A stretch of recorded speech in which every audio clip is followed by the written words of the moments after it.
everyone. Welcome to Thought Arouser, part of the Vibrance Community membership.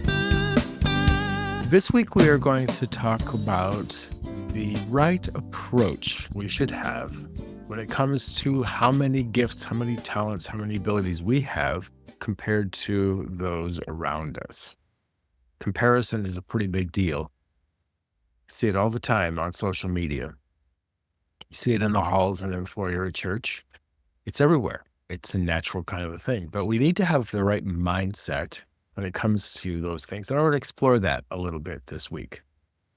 As I was younger, growing up in the faith, I always looked up to and admired, and a little bit later, envied people that it seemed just had all kinds of gifts and abilities and talents and opportunities that came with those. And I wanted to be like that. I was driven for a long time. Still pretty highly motivated, but I was driven to be like those people in a lot of ways.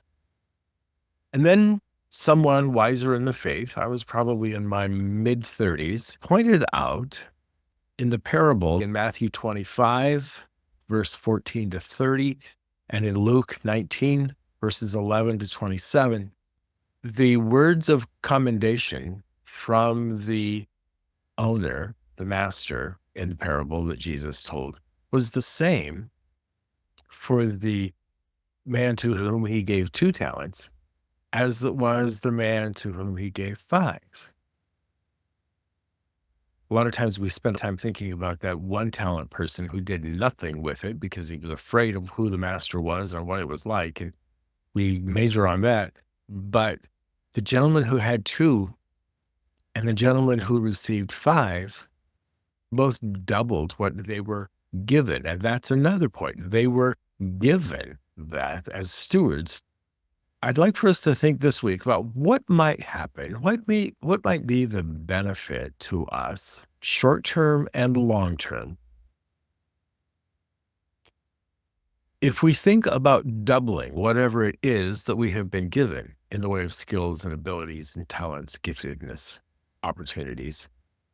If we doubled those, how might we be better if that's what we focus on? As a good steward, that's a pretty good increase. If you've had a savings account or a 401k or any kind of investment, large or small, if it doubles, that's pretty good. If it does better than that, even better. So let's ponder that this week. Is there competition, even in our own minds, between us and some more talented people? How is that negatively affecting us?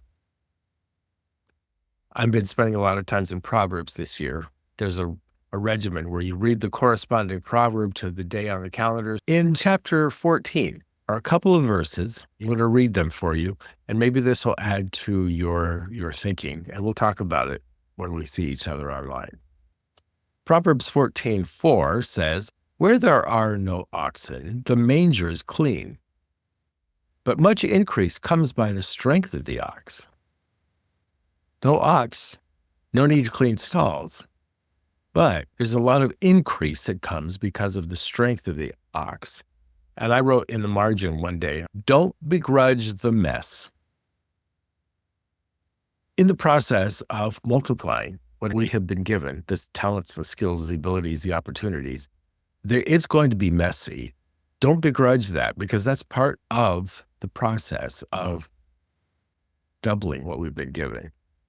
In all labor, there is profit, verse 23, but mere talk leads only to poverty. To sit and discuss it is one thing. I can make great charts as to how I'm going to spend my time, but if I don't actually do it, what's it worth?